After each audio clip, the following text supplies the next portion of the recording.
1947 में बहुत बदकिस्मती इस देश की है कि जानबूझ करके अंग्रेजों ने डिवाइड कर दिया इस देश को। कुछ लोग पाकिस्तान चले गए, कुछ हिंदुस्तान में रह गए।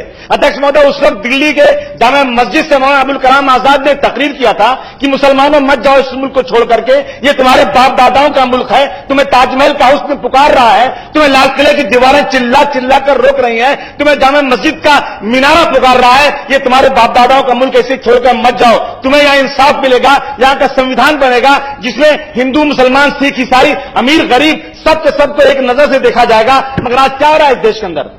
सर, बदन में दौड़ता सारा लहू ईमान वाला है, मगर जालिम समझता है कि पाकिस्तान वाला है। कहीं भी छोड़कर अपनी जमीन नहीं जाते, कहीं भी छोड़कर अपनी जमीन नहीं जाते। हमें बुलाती है दुनिया मगर नहीं जाते। हम उन मुहाजिरों से अच्छे तो ये परिंदे हैं, शिकार होते हैं, लेकिन कहीं नहीं जाते।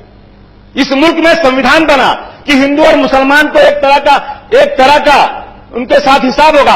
अगर किसी कोई अमीर आदमी, कोई ताकतवर आदमी, कोई मजबूत आदमी एक गरीब को मारे तो जाएगा पुलिस स्टेशन में कंप्लेन करेगा। और डॉक्टर भीमराव अंबेडकर का कानून कहता है कि आसमान की ऊंचाई पर बैठा हुआ, चाहे रिलायंस हो, टाटा बिरला हो, या दुनिया की बहुत बड़ी ताकत हो, या भीख मांगने वाला कोई दलित या मुसलमान का बेटा हो, उसके साथ एक तरह का कानून होगा। लेकिन नहीं हो रहा इस देश के अंदर। मैं पूछना चाहता हूं आज कि आज हिंदू मुसलमान सिख ईसाई की बात कर रहे, बराबरी की किधर है? 6 दिसंबर 1992 डॉक्टर भीमराव अंबेडकर की डेथ एनिवर्सरी, वो दिन क्यों चुना गया बाबरी मस्जिद को शहीद करने के लिए? कौन से कोर्ट ने फैसला किया था कि बाबरी मस्जिद को शहीद करो? अगर कानून नाम की चीज है, शर्म आना चाहिए उन लोगों को जिन लोगों ने डॉक्टर भीमराव अंबेडकर के डेथ एनिवर्सरी के दिन इस देश के कानून की धज्जियां उड़ा दिया और गर्व करते हैं कि हम इस देश में गर्व करते हैं। आज भी शर्म करो और ये तय करो कि बाबरी मस्जिद को उस जगह बनाएंगे। और इस कोर्ट सबसे बड़ी चीज होती है, कोर्ट जो फैसला करेगा सर झुकाकर दोनों समुदाय के लोग उस बात को कबूल करेंगे।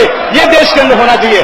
अध्यक्ष महोदय, मैं संविधान की बात कर रहा हूं। अध्यक्ष महोदय, इंसान में कोई फर्क नहीं होना चाहिए, परंतु इस देश में इंसान के नाम पर फर्क किया जा रहा है। अध्यक्ष महोदय, इस देश का कानून कहता है कि ये देश सेकुलर है, ये देश सेकुलर है, इसमें हिंदू और मुसलमान रह सकते हैं, कि इस देश को हिंदू राष्ट्र। अध्यक्ष महोदय, अगर एक लफ्ज संविधान से निकल जाए ये देश हिंदू राष्ट्र है, टूट जाएगा ये देश, खत्म हो जाएगा ये देश। और संकल्प करो आज इस देश को हिंदू राष्ट्र नहीं, बच्चों राष्ट्र रखेंगे।